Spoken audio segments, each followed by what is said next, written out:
All back lang. Isang Chinese missile frigate sa Pag-asa Island. Binuli ang BRP Benguet. Pero, yun ba ang akala nila? Pilipinas at France pumirma ng kasunduan na magbabago ng rules of engagement sa West PHC.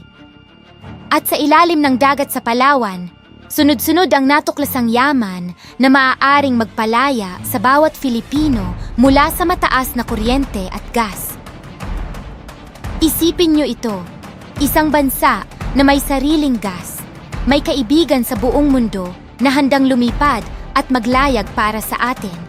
At may mga sundalo at marines na kahit harap-harapang binabastos ng mas makapangyarihang kaaway, hindi tumalikod. Mag-comment kayo sa ibaba.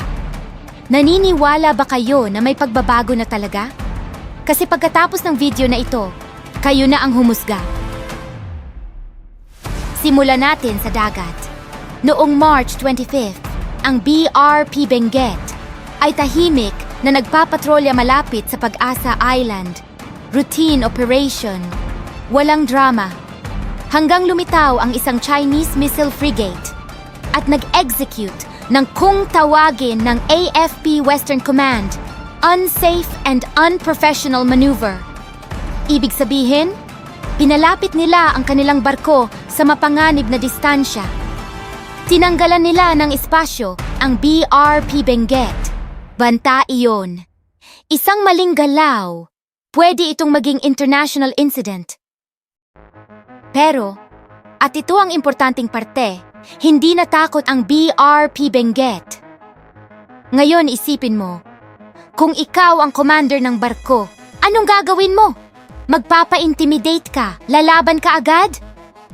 Pero, ang ginawa ng Philippine Navy, mas tahimik, mas matalino. Instead na mag-escalate, gumawa sila ng calculated maneuver. Hindi umatras, pero hindi rin nagpakabayani na reckless. In short, they outsmarted the situation.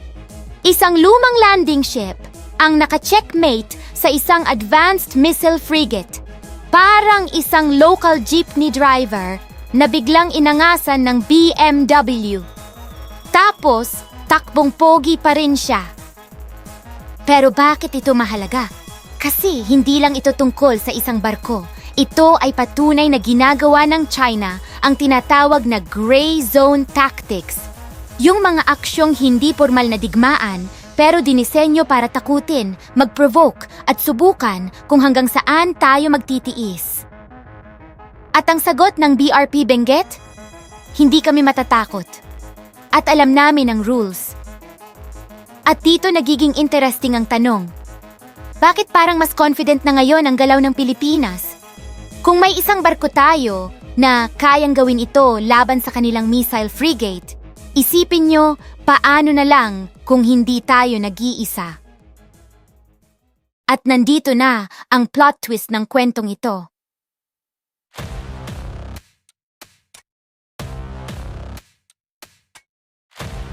March 27th, 2 araw lang pagkatapos ng insidente sa West Philippine Sea. Nasa Paris ang ating Defense Secretary Gilberto Teodoro Jr. at pinirmahan niya ang isang status of Visiting Forces Agreement kasama ang France. Hindi lang basta kasunduan ito.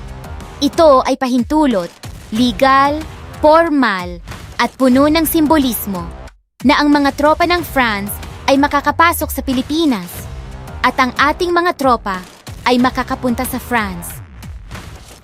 Dalawang bansa, magkasamang nagtutulungan, magkasamang magbabantay sa ating karagatan. Ngayon, pag sinabi mong France, huwag mong isipin ang mga croissant at Eiffel Tower.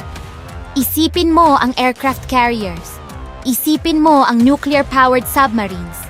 Isipin mo ang isang bansang miyembro ng UN Security Council na may impluwensya sa buong mundo, na ngayon ay opisyal ng nakatali sa ating seguridad. Sabi ni Secretary Teodoro mismo, "We have shared values, shared objectives, and shared visions." At hindi ito sinabi sa kawalan. Sinabi ito matapos na ilang beses na nag-joint patrol ang France at Philippine Navy sa West Philippine Sea. Isipin mo na lang ang sitwasyon kung ikaw ang China na gustong pigilan ang lahat ng dumadaan sa kanilang inaangkin na dagat, ay ngayon nakatingin sa isang Pilipinas na may kasunduan sa Estados Unidos, Australia, Japan, Canada, New Zealand. At ngayon, France, magiging kampante ka ba? Ito ang twist. Hindi kailangang makipaggiyera ng Pilipinas. Ang ginagawa niya, pinapalibutan niya ang sarili niya ng allies. Parang tambay lang sa kanto, hindi ka nakikipag-away. Pero alam ng lahat na hindi ka nag-iisa. Pero hindi pa tapos.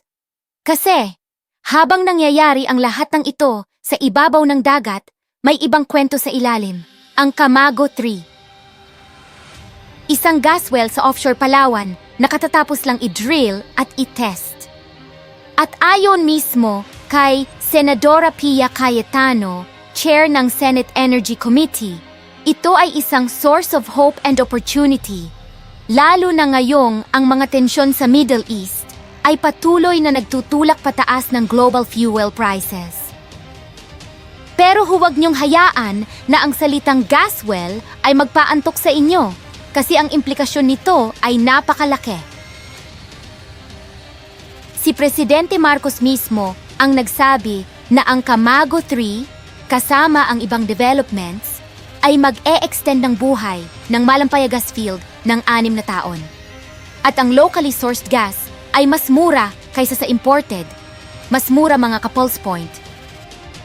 Para sa mga bahay, para sa mga negosyo, para sa lahat.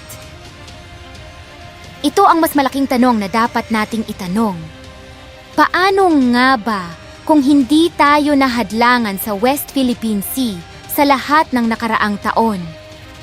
Paano kung mula pa noon na i-develop na natin ang lahat ng enerhiya sa ilalim ng tubig na iyon? Ang West Philippine Sea ay tinatantiya ng mga eksperto na may nakaimbak na billions of barrels ng langis at trillions of cubic feet ng natural gas. Para mapatamis ang numbers, ang Pilipinas ay maaaring maging isang net energy exporter. Hindi na tayo bibili ng gasolina sa ibang bansa. Tayo pa ang magbebenta. Mas mababa pa sana ang ating electricity rates, mas stable ang ating ekonomiya, at mas malakas ang ating maritime na batas. Kasi ang bansang may sariling enerhiya ay hindi nangangailangan ng pabor mula sa kahit sino. Iyan ang Pilipinas na pinapangarap nating lahat. At iyon din ang eksaktong dahilan kung bakit ayaw ng China na tayo ay makapunta sa mga lugar na iyon. Hindi sila nandoon para magpakita lang ng kapangyarihan. Nandoon sila para pigilan tayo mula sa ating sariling yaman. Isang BRP Benguet na tumayo ng walang takot sa harap ng Chinese missile frigate. Isang kasunduan sa France na nagpapalawak ng ating depensa sa buong mundo. At isang gas well sa Palawan na nagpapaalala sa atin kung gaano karaming potensyal ang natutulog na yaman sa ilalim ng ating mga dagat. Hindi ito perfect. Marami pa tayong mga hamon. Pero may mangyayari kapag ang isang bansa ay nagsimulang kumilos para sa sarili niya. At kung naniniwala kayo na dapat marinig ng mas maraming Pilipino ang kwentong ito, i-share ninyo. Kasi minsan, ang pinakamalakas na sandata ay hindi misal o barko, kundi ang impormasyon na ito. Hindi kailanman malaya ang isang bansang isinusuko ang kanilang kinabukasan sa iba. Pero ang bansang kumikilala sa kanyang sariling yaman at lakas, walang makakapigil.